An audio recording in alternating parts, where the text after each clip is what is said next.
Freakonomics Radio is sponsored by Hotels.com. Hotels.com gives you access to hundreds of thousands of hotels worldwide. And when you join for free, you can save up to 20% instantly with member prices. Plus, every stay earns rewards. So when you book one trip, you're already lowering the cost of the next one. Hotels.com is simple, rewarding, and designed to help you get more out of every stay. Sign up for free and book today. Hotels.com. It's all in the name. Freakonomics Radio is sponsored by Amica. You know what they say, if you want to go fast, go alone. If you want to go far, go together. So go with Amica and get coverage from a mutual insurer that's built for their customers, one that looks after what's important to you together. Auto, home, life, and more, coverage that fits your unique needs. Amica helps you protect what matters most. Visit amica.com and get a quote today.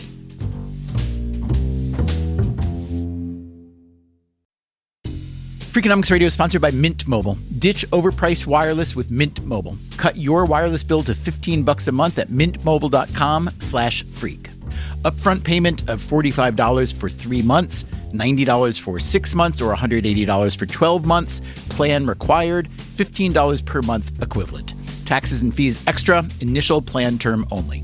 Greater than 50 gigabytes may slow when network is busy, includes up to 20 gigabytes hotspot. Capable device required. Availability, speed, and coverage varies. See mintmobile.com.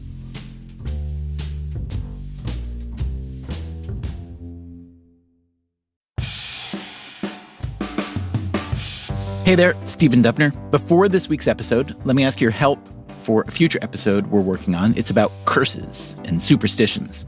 Which ones do you believe in and why? Give an example. Tell us a story.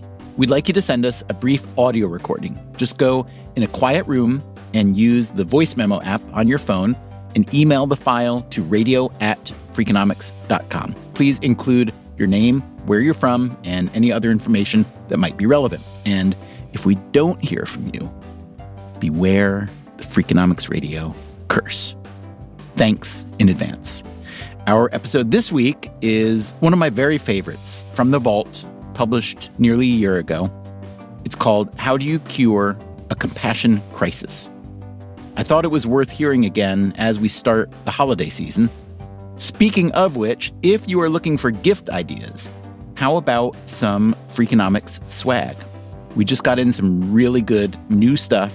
Just go to Freakonomics.com, click on Shop, and now, how do you cure a compassion crisis?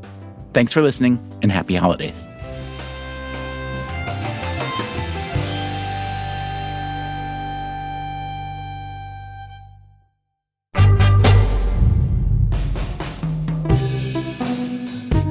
Today's episode is really interesting. There are two ways we could start it, but I can't decide which is better. One way is nasty and vulgar, like this. Well, why are you looking then, retard? Or we could start with the uplifting story, like this. Scientists define compassion as an emotional response to another's pain or suffering, involving an authentic desire to help. I don't know. I can't make up my mind. What do you think? All right, let's just flip a coin. Heads for nasty, tails for uplifting. And it's tails. Okay, we'll get to the nasty stuff later. So let's start here. My name is Anthony Mazzarelli. I'm the co-president and CEO of Cooper University Healthcare. The Cooper Health System takes in about $1.5 billion in annual revenues. We're a level 1 trauma center located our core hospital in Camden, New Jersey. But we have over 100 sites. Mazzarelli doesn't just run the hospital. I'm also a practicing emergency medicine physician. People who know Mazzarelli call him Maz, and Maz is sort of an overachiever. During his medical training, for instance, at the University of Pennsylvania, I ended up graduating with a medical degree, a law degree, and a master's in bioethics, and then did my residency training in emergency medicine here at Cooper, and have not left Cooper since. In 2014, Mazzarelli was promoted to chief medical officer. And at that time, our institution had engaged a consultant. The consultant did what consultants do and suggested ways for the hospital to strengthen its bottom line. One idea? The hospital should focus on improving patient experience and physician engagement. And there was a list of things to ask our physicians to do, which seemed, frankly, soft, things that were kind of mushy, things that I was concerned that I was going to have trouble getting 450, 500 faculty members. I was going to have trouble getting them to do. Some of these mushy things had to do with the relationship between doctors and patients. Maz realized that most of what he was being asked to do was to get doctors to show more compassion. Now, you might assume that most people who choose medicine as a profession do so in part because they are compassionate, or at least that they're taught compassion during med school. If that's the case, where does it go? Does compassion somehow evaporate over time? If so, was there a viable way to increase it? And can compassion even be measured? Before doing anything, what Maz needed was some research. So I turned to our number one NIH-funded researcher, the person with the most publications, the most NIH dollars. I've been at Cooper for 17 years. And it was Steve. My name's Steve Tresiak. Tresiak is the chairman and chief of the Department of Medicine at Cooper. And also, I'm a research nerd, and I'm also a practicing intensivist, a specialist in intensive care medicine. So here are two doctors, one specializing in intensive care, the other in emergency medicine, who between them had treated thousands of people who were each having one of the worst days of their lives. So I never doubted that compassion was essential. And I don't know anyone in healthcare that feels otherwise, or at least no one that would admit to it. It's what we ought to do, the way we ought to treat patients. But does it actually move the needle on outcomes in a measurable way? That's what I was skeptical about. But remember, the consultants the hospital brought in did want that needle moved. Mazzarelli was willing to consider that a dose of compassion might be worthwhile. So he reached out to Tresiak and sat with him and said, Steve, can you science this up for me? Can you look at the data around this? And he said, no, you're crazy. I don't want to be part of this. This is mushy. This is not what I do. I'm a hard science guy. Is that indeed what you said, Steve? It is, but that's because I didn't know there was such hard science available. How much time did you think you'd have to waste on Maz's silly idea? Well, it didn't take long before I started to see the beginning of the signal in the data, and that's when everything started to resonate. What Tresiak was seeing in the data resonated with something else that was happening in his life. Where I sort of had an existential crisis, like, what am I going to do with my career? So I just want to be clear about one thing. I was not in the market for any sort of a scientific awakening. My research program was hitting every metric for success. We were publishing in some of the best journals. Everything was fine, right? But then I had this question that was posed to me. He doesn't mean the question from Mazzarelli. The question came from my son. Tresiak's son was 12 years old. The question actually came from a school homework assignment. The question was, what is the most pressing problem of our time?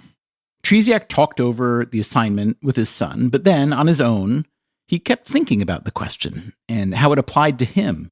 I knew that the research that I was working on was very important, but I also knew that it wasn't the most pressing problem of our time.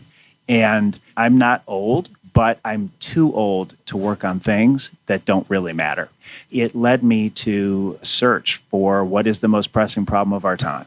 And after a couple weeks digging around in this seemingly mushy research project that Mazzarelli put him on, he knew he'd found it, what he considered the most pressing problem of our time, at least in his field. What I found in the data and also just looking around at healthcare, what I see is that we have a compassion crisis. You can either believe it matters or it doesn't matter. But if it matters, how does it matter? How does it affect people? How does it affect healthcare? How does it affect the economics of healthcare? How does it affect healthcare providers and burnout? Tresiak and Mazzarelli wound up writing a book that tries to answer these questions. It is called Compassionomics, the revolutionary scientific evidence that caring makes a difference. Today on Freakonomics Radio, how strong is that evidence? How has the pandemic changed the equation? And is it just the healthcare system where we need more compassion?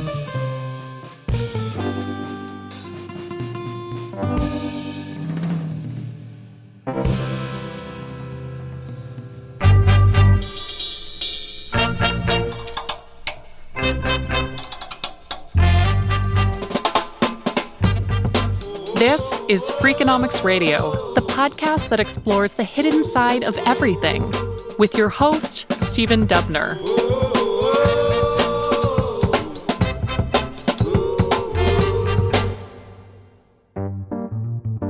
Okay, let's start by revisiting that definition of compassion. Stephen Tresiak again. Scientists define compassion as an emotional response to another's pain or suffering involving an authentic desire to help. That sounds like exactly what you're setting out to do if you become a nurse or a nurse practitioner, a physician assistant, or a physician. And the hypothesis is compassion matters. We don't just mean compassion matters in a moral or ethical or sentimental sense. We wanted to test the hypothesis that compassion matters in measurable ways for patients and for those who care for patients. Here's one data point that Tresiak and Mazzarelli cite in Compassionomics. When patients are asked what they consider extremely important traits in a doctor, 85% say yes to being treated with dignity and respect. Only 27% say they want them trained in one of the best medical schools. Only 58% say has a lot of experience. Anthony Mazzarelli again. Patients want these factors that are more on the spectrum of empathy and compassion. So we do want to be crystal clear about one thing. The number one driver of clinical outcomes is clinical excellence. If you're a surgeon and you botch the surgery, or if you're a physician who prescribes the wrong medication, there is no amount of compassion that's going to undo that. Right. It's not an either or, it's an and. So it's compassion and clinical excellence that produce the best clinical outcomes. When you're going to look at data about the value and effect of compassion in medical care, how do you search for that? I'm guessing compassion is not a keyword in all these medical studies. Yeah, it's a great question because, you can look up pneumonia in PubMed. PubMed is the equivalent of Google.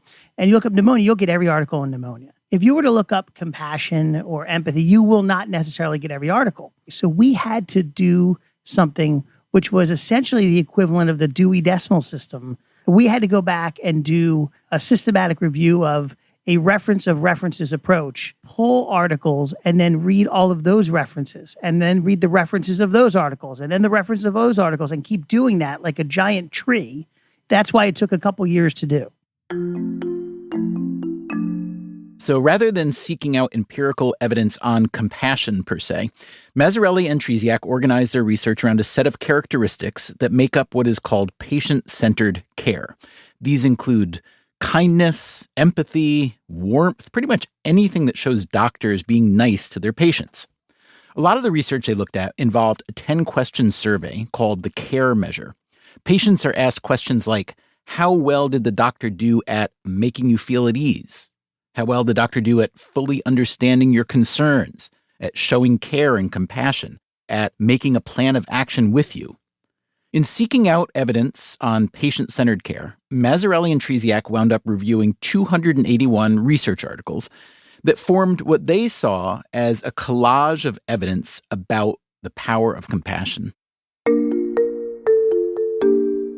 Before we hear your argument and your evidence for the argument, let me just ask, how persuaded are you that you're right? Because I could imagine that we could identify benefits of compassionate care, but it may be that, doctors show more compassion to patients who are more compliant. So how persuaded are you that the outcomes are not driven by something else, whether observable or unobservable?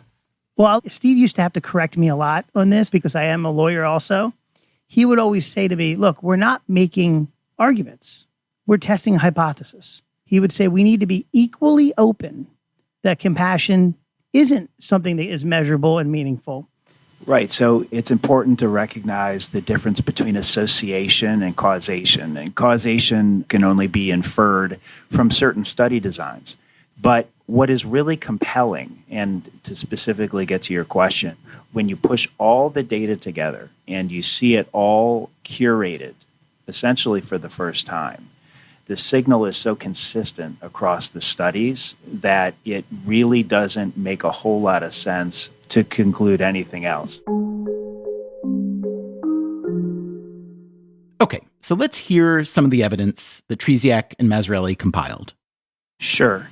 So first, it's important to think about mechanisms. There are many broad categories by which compassion for patients can be beneficial. And the first is physiological. Compassion for patients can actually modulate a patient's perception of pain. It can have immune system effects. There are also endocrine effects, which means in patients with diabetes, there's evidence that they have better blood glucose control and fewer complications when they're treated with compassion on a regular basis. There's also broadly psychological effects. So compassion for patients can reduce symptoms of depression, reduce symptoms of anxiety, reduce emotional distress associated with somatic illnesses like having cancer. Those are some amazing and amazingly concrete claims for something that both Tresiak and Mazzarelli suspected might be mushy. So let's interrogate this evidence. Consider Tresiak's first claim.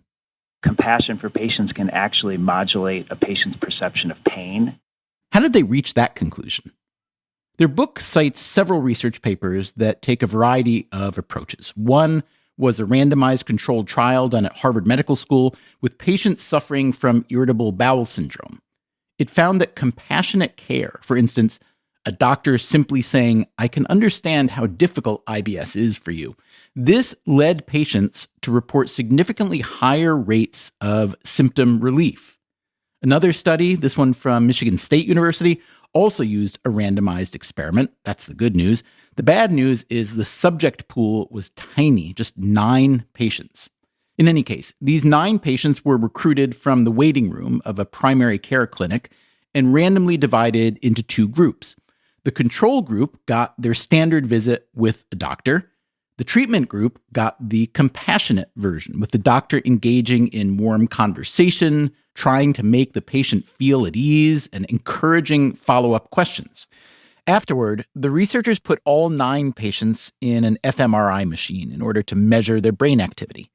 Each patient was then given a painful stimulus while being shown an image of the doctor who'd seen them.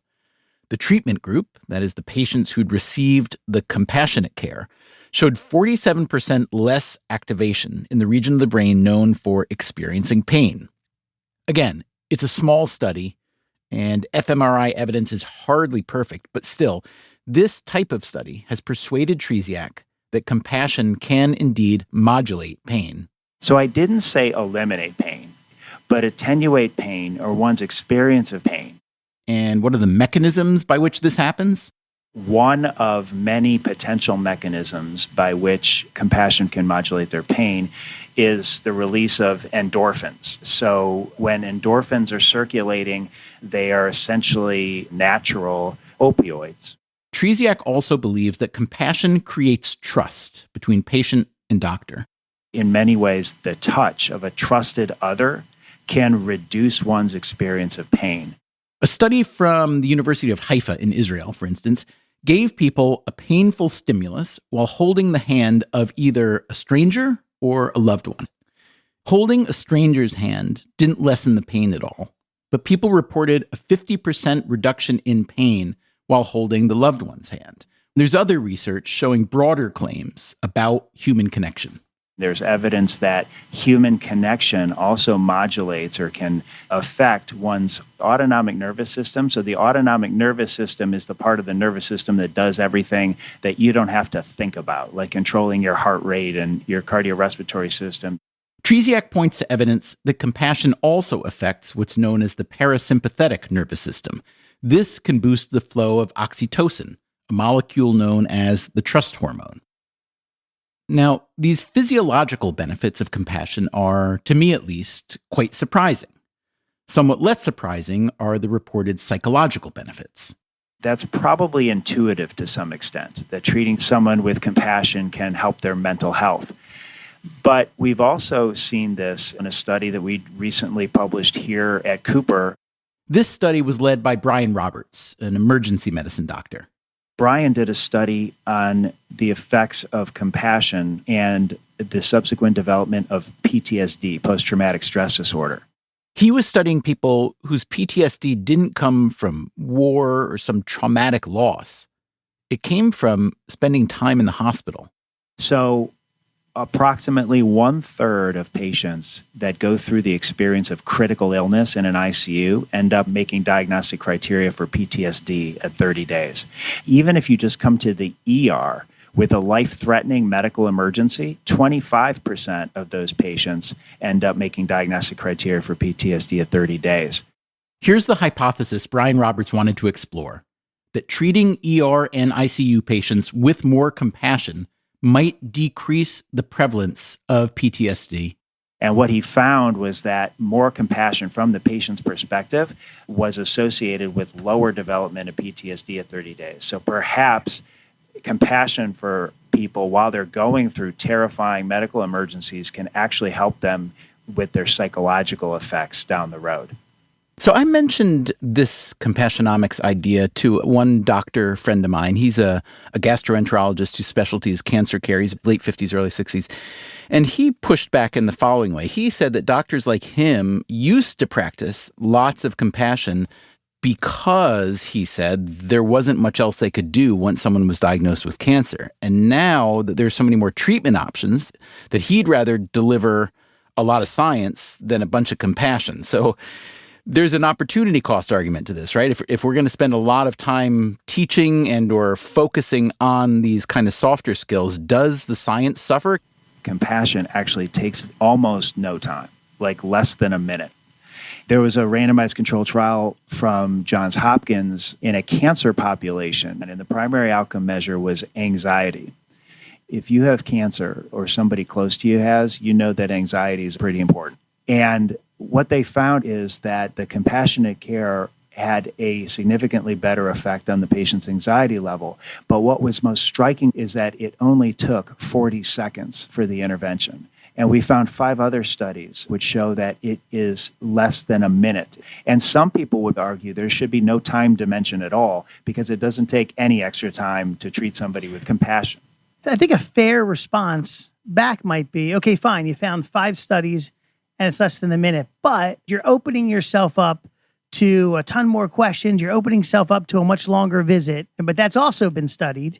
And there is no significant increase in the total length of time that people spend together. I think that the problem is that it is sometimes very hard in medicine to take on a new paradigm shift. To say it's hard for medicine to take on a paradigm shift, that is an understatement. The history of medicine is replete with innovations that took years, sometimes decades, to work their way into the mainstream. Hand hygiene, for instance, as basic as that now seems. Medicine is a difficult enterprise, a complicated one, and in many ways a conservative one, with good reason. Remember, first, do no harm. So, imagine you are a hospital administrator and some researcher comes into your office preaching the virtues of compassion. It has demonstrable physiological and psychological benefits, they tell you. It doesn't take much time or effort, they tell you. Is that enough to convince you to round up all your doctors and tell them, on top of everything else they're doing, that they also need to show more compassion to their patients? Maybe, but if not, what if that researcher also tells you that compassion will save you a lot of money? Are you paying more attention now? So, compassion, increased revenue, and decreased costs. How can compassion increase revenues? There's patients who will pay more for that. We have data about hospitals that have higher margins, that have better patient experience. That's true, according to data collected by a federal survey of hospital patients. And hospitals that perform well on this survey are also reimbursed at a higher rate by the Centers for Medicare and Medicaid Services. But it's the decrease in costs that I think is the most interesting. There is consistent evidence that when you care deeply for patients and they know that, they're more likely to take their medicine. And non-adherence to medical therapy in the U.S. alone accounts for somewhere between $100 and $280 billion of avoidable downstream healthcare costs. And if compassion is something that can help people be more adherent, even capturing a fraction of that could decrease costs in a healthcare system, which is approaching 19% of the GDP. That's one way it can decrease costs. Another way is in studies where there's really patient-centered care, the proportion of patients who were referred to specialists was 59% lower, while those who underwent diagnostic testing was 84% lower. I can see how fewer referrals to specialists and less extra testing would certainly lower costs, but how do we know that those lower costs aren't at the expense of better outcomes? Because obviously some referrals and some tests are necessary. So there's a whole section of the book dedicated to the data on quality of care. And we've found associations in the data between more caring and fewer errors. And many of us in healthcare have been exposed to folks, and fortunately they're few and far between, who maybe don't care as much as we think they ought to. Or they once did. Right, if they're burned out. If you go to medical conferences, there is one theme that is drowning out just about every other topic that's being discussed, and that's the topic of burnout among healthcare providers. Indeed, the World Health Organization recently added burnout to its international classification of diseases, not as a medical condition, but an occupational phenomenon. Plainly, medicine isn't the only occupation where burnout can happen, but as we'll hear after the break, it is surprisingly common among doctors. So what's this have to do with compassion? We'll find out, along with some potential solutions. That's right after this.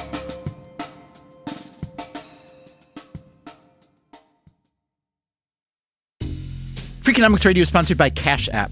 When it comes to Bitcoin, you may be surprised to know that it was invented way back in 2008. If you still haven't made the jump to Bitcoin, Cash App makes it easy. When you buy Bitcoin on Cash App, they hold real Bitcoin for you, one-to-one, and you can withdraw it anytime. It works more like real money and less like something locked in an account. No extra steps, no restrictions, just access and control when you need it. For a limited time, new customers can get $10 added to their balance. Just use code BITCOIN10 when you sign up. And don't forget this part, send at least $5 to a friend in the first 2 weeks. Terms apply. Cash App is a financial services platform, not a bank. Banking services provided by Cash App's bank partners. Bitcoin services provided by Block Incorporated brand. For additional information, see the Bitcoin disclosures at cash.app/legal/podcast.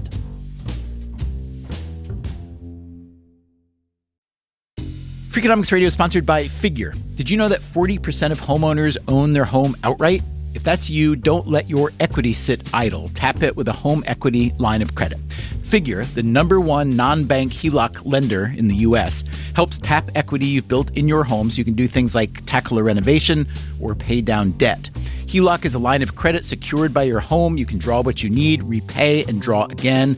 Figure offers a 100% online application. Get approved in 5 minutes and funding in as few as 5 days. It's faster than a bank loan and cheaper than a personal loan. Check your rate today without impacting your credit at figure.com/freakonomics. This post is sponsored by Figure, NMLS ID 1717824. Figure is an equal housing lender. For more information about their licensing, visit nmlsconsumeraccess.org. Figure's HELOC is subject to credit approval and terms apply. Freakonomics Radio is sponsored by Square, the business platform that helps sellers become neighborhood favorites. No matter if you're selling 3D printed art or running a design studio, Square helps you run your business without running yourself into the ground. Square was made to work on the go, so you can sell wherever your customers are. With Square, you can track sales, manage inventory, and access reports in real time, whether you're in the shop, on the go, or running things solo. Square supports every major payment method, including tap to pay, and offers instant access to your earnings through Square Checking. Sellers save an average of 44 hours per month by skipping bank transfer delays. With Square, you get all the tools to run your business with none of the contracts or complexity. And why wait? Right now, you can get up to $200 off Square hardware at square.com/go/freakonomics. That's SQUARE.com/GO/freakonomics. Run your business smarter with Square. Get started today.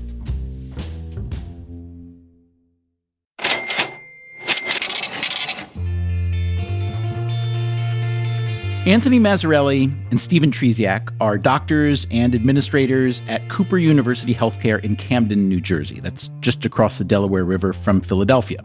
They have co-authored a book called Compassionomics, which argues that when doctors treat their patients with compassion, it improves medical outcomes and reduces costs. But there is a problem. There is a compassion crisis in healthcare. How can that be? How can the most caring of caring professions be lacking in compassion? Before we get into the causes, would you like an example? Of course you would. You remember at the beginning of this episode, I mentioned a certain nasty and vulgar incident? Let me just pause here to emphasize that this example is not representative of most healthcare professionals. Most people who get into medicine do so because they want to help people. They take a vow to uphold a standard. But occasionally, that standard is violated. In 2013, for instance, a man went to have a colonoscopy at a medical facility in Reston, Virginia. There was the gastroenterologist who performed the procedure, an anesthesiologist, and a medical assistant. The patient planned to record the doctor's instructions on his phone once the colonoscopy was over, but he accidentally recorded the whole procedure.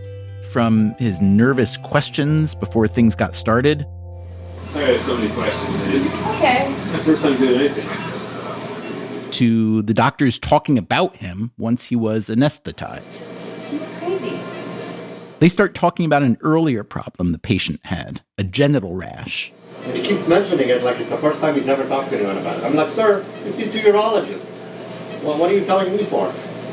I'm And just also, saying. not to don't mention it to me because I'm not interested. And I don't care, exactly. And then he went on and on about it, and I'm like, One of the nice things about being a specialist is I don't deal with that. really not. One of the nice things about being an anesthesiologist. That's why I didn't become a freaking urologist. In case you didn't catch that, the anesthesiologist says one of the nice things about being an anesthesiologist is making people shut the hell up. And then she continues, alternately talking to her colleagues and the anesthetized patient.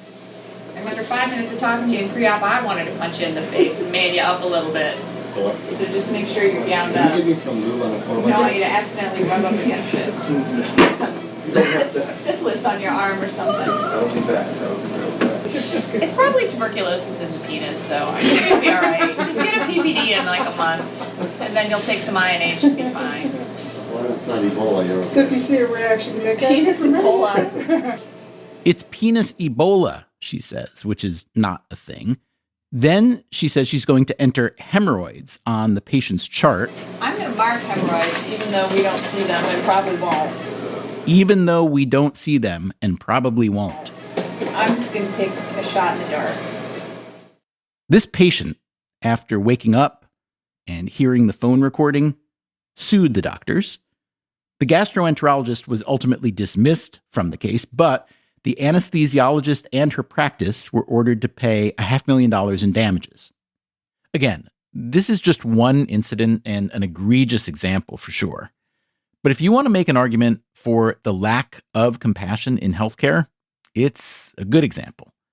On the other hand, if you want to make an argument that having compassion can save you money, as Mazzarelli and Tresiak argue, you can use this lawsuit as an example where the lack of compassion can be very expensive. And yet, they say, there is still a huge deficit in compassionate care. Here's Tresiak again. The data suggests that physicians specifically miss approximately 60 to 90% of opportunities to respond to patients with compassion. Give me a simple example of a physician failing to exercise compassion. Let's start with the most basic. Recent data from the Mayo Clinic show that physicians will interrupt patients in their statement of their main concern at the 11-second mark. That's the median time to first interruption. So patients may not even get to fully explain the main concern that they have. This kind of problem is driven in large part by how doctors are compensated. As you likely know, our healthcare system tends to put more value on procedures and tests than on conversation or prevention. This is hard for doctors themselves. Many of them are frustrated that their profession, long viewed as a calling, has become so transactional. But there also appears to be a perception gap between physicians and patients. Consider a survey done by the Schwartz Center for Compassionate Healthcare, which included 800 recently hospitalized patients and more than 500 doctors. When asked if most healthcare professionals provide compassionate care, 78% of the doctors said yes. For patients, that number was just 54%. So that data, and there are other data to corroborate it, show quite clearly that many of our healthcare providers can have a blind spot with respect to how well they're connecting with their patients. We are thinking that we're providing them with the emotional support that they need, but the data show that that's not what we're actually delivering. What's missing in this equation? It appears to be empathy. Yes, empathy is a human capacity that allows us to perceive, process, and respond to others' emotional states. That's Helen Reese. She is a Harvard psychiatrist who also practices at Massachusetts General Hospital, where she directs a program that does empathy research and training. There have been many studies, both in medical students and in practicing physicians, that demonstrate that there is definitely a deficit in empathy and compassion. Let's say on a scale of 1 to 10, what is the median American doctor's empathy level? I'd say it's about 4.5. Ooh, that's discouraging, isn't it? I think so. And it's not to blame the doctors. I just think that our system right now is working to get the outcome that we're seeing. First of all, medicine has become a business, and whereas we used to have time to get to know patients and to really form relationships, it's much more about throughput now and how many people you can squeeze into an afternoon. The incentives are much higher to see somebody for 20 minutes to just prescribe their medicine than to see them as a whole person.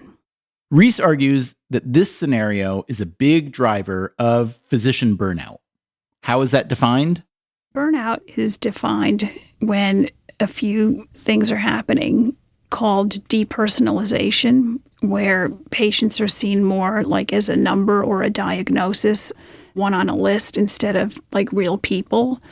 A sense of decreased effectiveness, just feeling like no matter how hard I work, I just don't really feel like I'm doing a good job.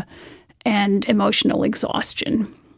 In 2019, the National Academy of Medicine published a report putting the rate of physician burnout in the U.S. between 40 and 54%. That's roughly double the burnout rate among workers in other fields, even after controlling for hours and other factors. It's also estimated that the rate of physician suicide is double that of the general population, between 300 and 400 doctors each year. In the general population, there are many attempts. But when physicians decide they have had enough, they know how to end their lives, and they have what's called a successful outcome. Of course, it couldn't be farther from the truth. As bad as physician burnout has been in recent years, COVID made it worse. A recent Medscape survey found that 2/3 of the doctors who responded said their burnout symptoms had intensified during the pandemic. A quarter of them said they are considering early retirement, in part because their income has fallen. Nurses are also thought to have very high rates of burnout, although frustratingly, there's less data on nurses. And the lack of data on nurse suicide is even worse. Among doctors, burnout is known to start early. It's estimated that 44% of medical students suffer from burnout before they even make it to their residency. I talk to medical students and residents all the time, and they say, when I chose this as a profession, I thought I'd be spending most of the time with patients, but the average resident spends about 12 minutes a day with their patient, and the rest of the time is all work done through the computer. This is a complaint we've heard before on this show from Atul Gawande. At this point, I'm a glorified data entry clerk. And Gawande is among the most prominent physicians in America, a surgeon, public health researcher, and best-selling author. I spend more time doing data entry in my office than I do seeing my patients, and that's just broken. if people are feeling exhausted, disconnected from the reason that brought them to the profession, and they're not feeling very effective in their jobs, their morale is going to decay and cynicism can start to creep in.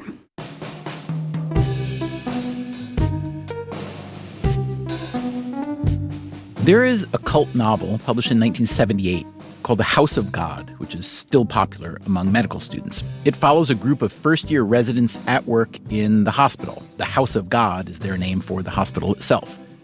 Here's one passage. Before the House of God, I had loved old people. Now they were no longer old people. They were gomers. A gomer is doctor slang for get out of my emergency room. The passage continues. I could not love them anymore. I struggle to rest and cannot, and I struggle to love and cannot, for I'm all leached out like a man's shirt washed too many times. When I started medical school, compassion wasn't a part of the curriculum. Anthony Mazzarelli again. It wasn't a title of any lecture. It wasn't on any test. And Stephen Tresiak. Classically, the teaching in medical education, and this wasn't taught as part of the formal curriculum, this is just what you pick from your peers, there's this thinking that don't get too close to patients because that could make you prone to getting burned out. Tresiak says the current medical school curricula are more likely to focus on empathy and compassion. He says there's no established standard for this kind of training, nor is it likely to be evidence-based, but at least the arrow is moving in the right direction. Also, there's new technology like virtual reality to help medical students learn to interact with patients. Here again is the psychiatrist Helen Reese. There was a company that made this wrist device that helped you experience what it was like to have Parkinsonism. And when I tried it and I couldn't even hold a pen, I realized I had no idea how hard it would even be to write anything or zip up your jacket. And it instantly gave me more empathy for people who can't control their movements. Some years back, Reese co-founded a company called Empathetics. It uses live and virtual sessions to teach anyone, but mainly healthcare workers, how to be more empathetic. Empathy is how we perceive the emotional states of others, and that gets mapped onto our brain. So empathy is needed in order to show compassion. So how does this translate into advice for doctors? Empathy is in part a shared experience. And so if your patient is really worried about something and you're sitting there flatline, you're not catching any of the emotion. And we're not suggesting that you get it just as upset as the patient, but there should be a change in your physiology when something very emotionally charged is happening. And that's why if doctors are looking at computer screens and not catching a facial expression, and they're not really hearing it in the tone of voice, they can miss something that's extremely important to the patient. Reese herself designed the program that Empathetics uses to teach empathy. On a walk in the woods one day, it kind of came to me that the word empathy could act as an acronym for all 7 ways that we connect. Okay, let's start with the E. The first way that we connect with anybody is through eye contact. That says, I see you, you exist. And it goes back as early as mother-infant bonding, that a child knows they exist through the gaze of the mother or whoever's holding them. And oxytocin is released when people gaze at one another, and it bonds people. And in healthcare, when people feel afraid, small, and vulnerable, that gaze actually means a lot. The next letter is M for muscles of facial expression. And I had to use that because there's no F in empathy for face. It's fair. There are muscles in the face. Well, they are what shape our expression, so it works. The idea here is that our facial expressions usually mimic someone else's concern or sorrow. The P in Reese's acronym is for posture or body language. A is for affect. The T is for tone of voice. The H is for hearing the patient, the entire patient. In medicine, it's so easy to focus on the injured body part, the pancreas that has abnormalities or the heart that's got a murmur. But we've got to back up and realize that all these body parts are attached to a person. And only caring about how your wound is healing is not going to make that patient feel very cared about, even though you've done a brilliant surgery. And that leaves us with the why. The why is the most interesting one of all, and that is your response. And it's not what you say next. Your response is your feeling of being with that person. Because most feelings are mutual.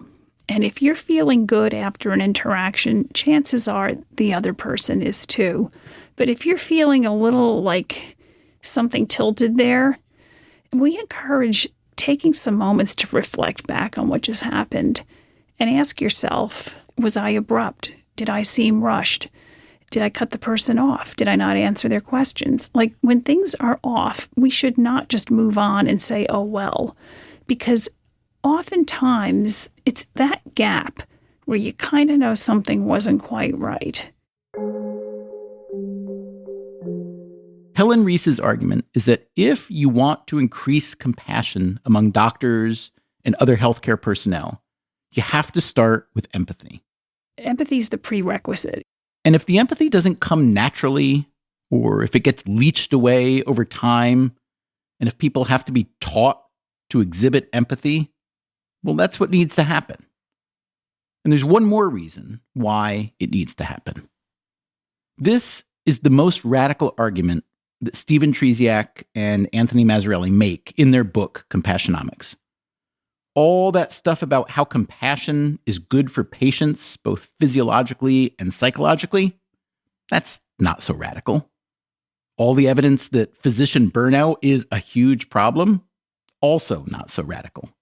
Here's the radical proposal. Compassion is not a one-way street.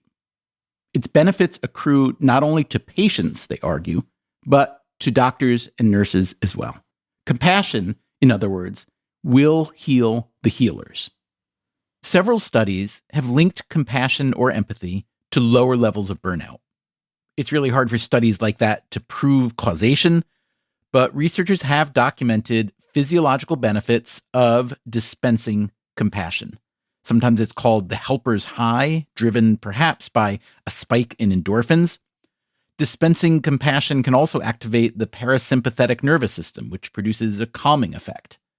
Compassion, the thing that doctors need to show, is the very thing that doctors need. That, at least, is the argument put forth by Tresiak and Mazzarelli.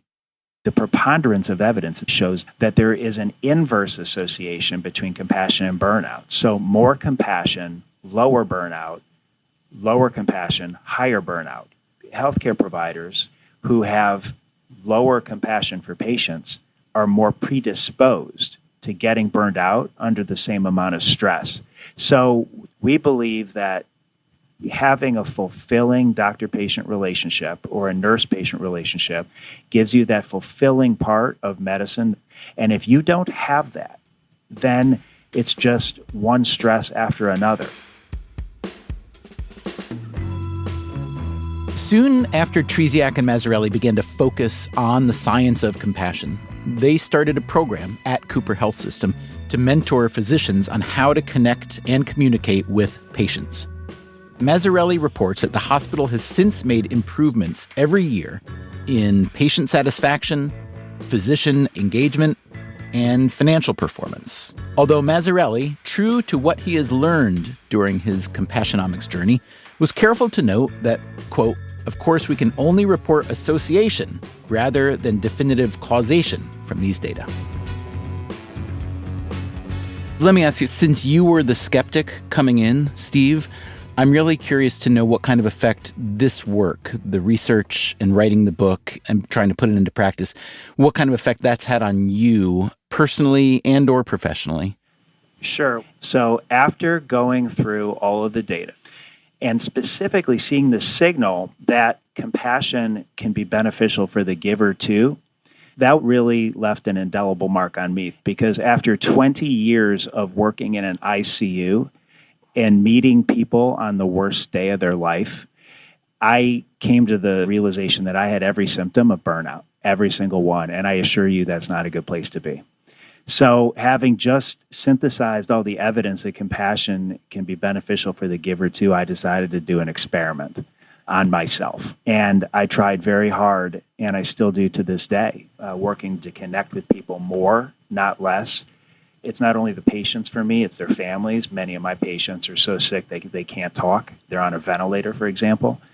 But connecting more, not less, leaning in rather than pulling back. And for me, that was when the fog of burnout began to lift. And you also realize that you can get better at compassion. It can be taught, it can be learned, and you have to be very intentional in practicing it every day. Can you give me an example or two of something that you say that you wouldn't have said, or maybe it's something that you say differently? Is it the way you touch someone that you might not have touched before? Is it eye contact? Actually, it's not something that I say. Oftentimes, it's something that I don't say. It's just being present. I practice critical care, and there are a lot of times when the outcome is not something that can be changed. And sometimes you just need to sit with people and they're suffering. You're not going to go through this alone. I am here with you.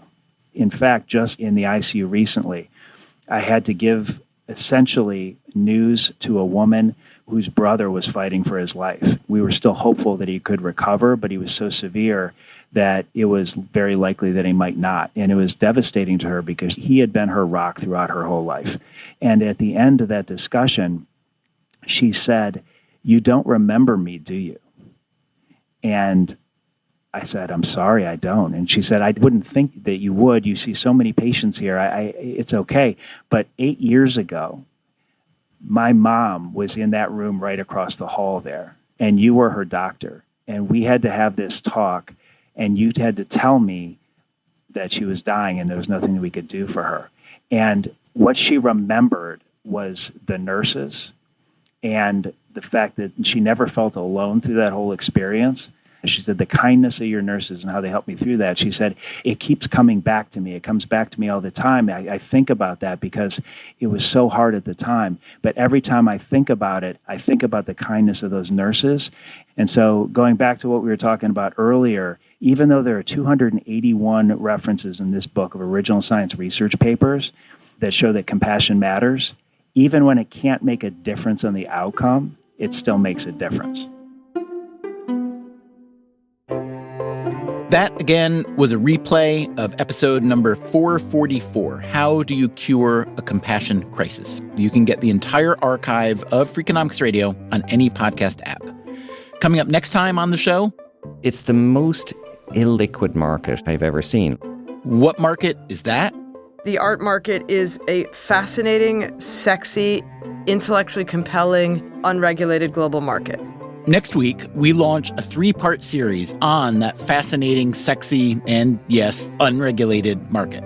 So there's this phrase that was coined by a friend of mine called LPM, lies per minute. We'll hear how an artist goes from obscure to everywhere. When a major museum devotes 5 galleries and primo galleries to a single artist, that's a statement. We'll hear about the competition to acquire the hottest artists. Even the Met has been priced out of the market when it comes to certain artists. We'll hear from the tastemakers. I'm Glenn Lowry, and I'm the director of the Museum of Modern Art. We'll talk to artists about the art market. I think the whole thing is vulgar. How does it make me feel? It feels a little bit like a grift. And, of course, some economists, too. Art is a bad investment. It's feast or famine. Everybody wants to buy your work or nobody wants to buy your work. So where are things heading next? I ended up making an NFT of my grandmother and sold her. I think I let her go a little bit too cheaply. The hidden side of the art market, an attempted masterpiece in 3 parts. Don't miss the first episode next week on Freakonomics Radio.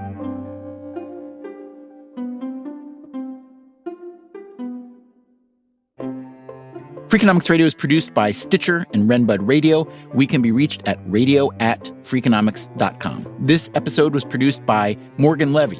Our staff also includes Allison Craiglow, Greg Rippin, Zach Lipinski, Mary Duduke, Ryan Kelly, Jasmine Klinger, Eleanor Osborne, Emma Terrell, Lyric Bowditch, and Jacob Clementi. Our theme song is Mr. Fortune by the Hitchhikers. All the other music was composed by Luis Guerra. If you'd like to read a transcript or the show notes, where you can also find the underlying research, that's at freakonomics.com. Writing a book is hard, and we slaved over every word, but not the dedication. That was very easy for us to write, and we dedicated it to all the nurses we've ever worked with. Because Steve and I feel that that's where we learned a lot about providing compassion. The Freakonomics Radio Network, the hidden side of everything. Stitcher.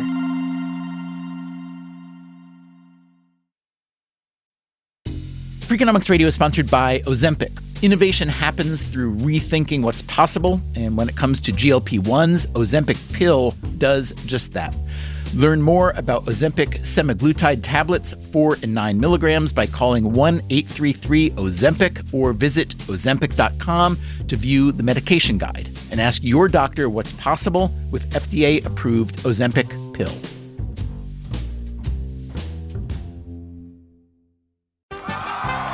Welcome back to Should I See a Doctor? Contestant, you're camping when a rash appears on your leg. Do you A, ignore it, B, frantically search the internet, or C, use telehealth through Walmart? Telehealth through Walmart? Who knew? Oh, I'm going to say C, Walmart. Correct. Walmart can connect you with 24/7 virtual medical care. You genius, you. Well, I can fold a fitted sheet. Walmart. Who knew? Telehealth services offered by third-party providers. Restrictions and fees may apply. Nothing beats tradition, like weekly game nights at Mom's house. And Tostitos, crafted with masa made the traditional way, starting with whole corn kernels, with flavors worth gathering around, like a hint of lime and Mexican street corn, and no artificial colors, flavors, or preservatives. That's the Tostitos way. Bring Tostitos to your next game night, and you'll be winning either way. Tostitos, tradition matters.